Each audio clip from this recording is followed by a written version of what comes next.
Now, we're going to have an example in Newton-Raphson method. Okay, so example.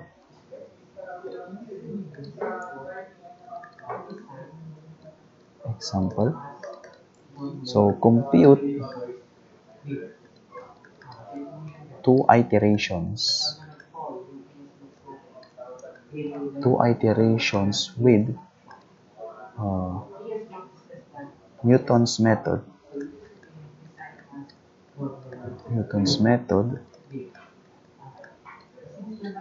for given function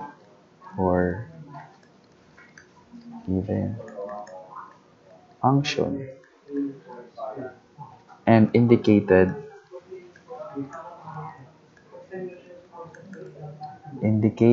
guess. Okay. So, yung indicated guess natin, yan na yung parang value ni x0.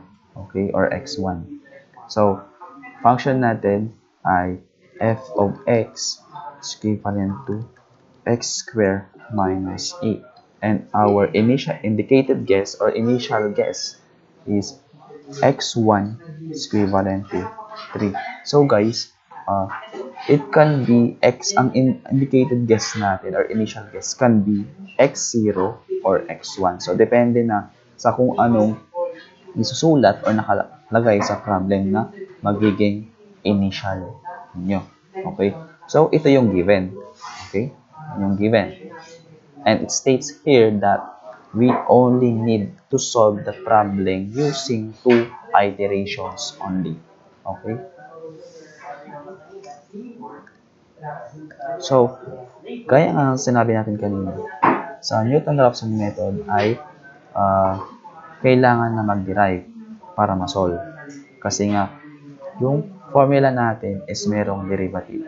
So, ang derivative ng function natin ay f prime x is equivalent to 2x. Okay?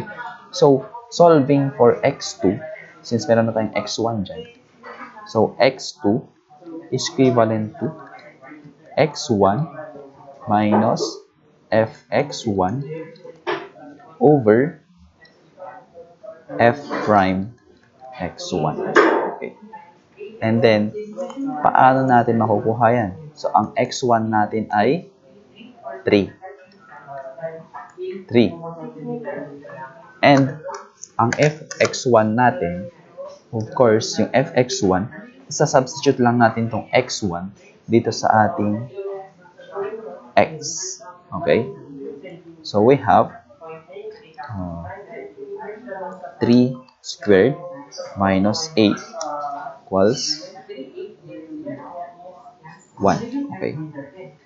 So, lagyan na lang natin dito. 3 squared minus 8 over 2x.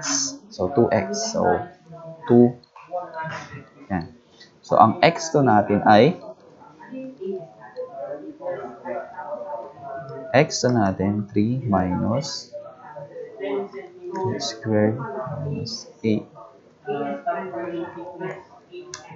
We have 17 over 6. Okay? Or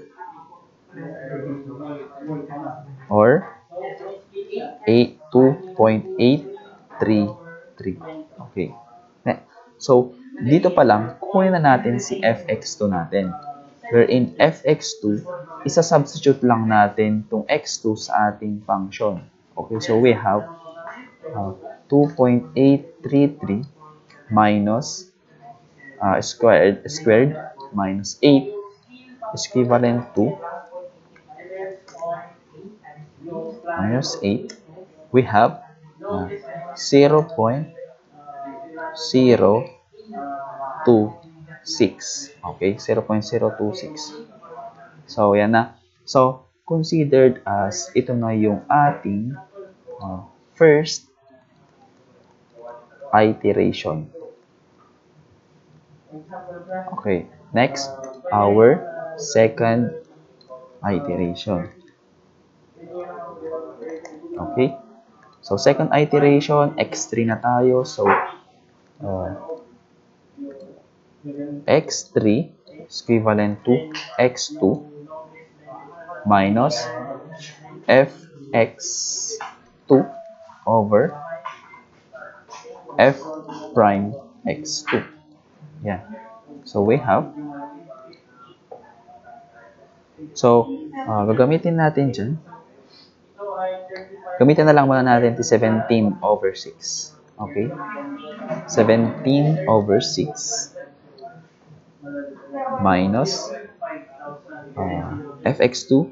So, 17 over 6 squared minus 8 divided by f prime 2. 2 times 17 over 6. So, ang sagot natin dyan ay 17 over 6 minus 17 over 6 square minus 8. Then, 2 times 17 over 6 have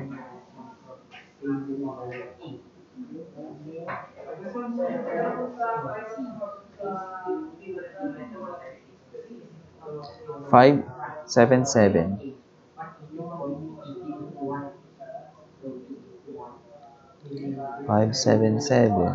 over 204. So guys, ito pala ay the or approximately equivalent to 2.833, and then ito naman is approximately equivalent to 2.828. Ayan, 2.828. So, since nasa second iteration na tayo, x3, ito na yung magiging final answer natin. Final answer. Okay. Answer. But still, nasa sa inyo na kung gusto nyo pa rin, gusto nyo ipakita. Mas maganda kung ipakita nyo pa rin yung value ni fx3. Okay? fx3. So, ang fx3 natin, so of course, substitute lang natin ito sa ating function. Okay? Which is 2.828 square minus 8. So, 2.828 square minus 8 is equivalent to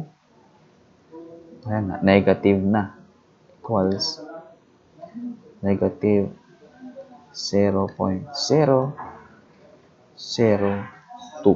Okay? Negative na. Ayan. So, yun si Newton-Raphson method example.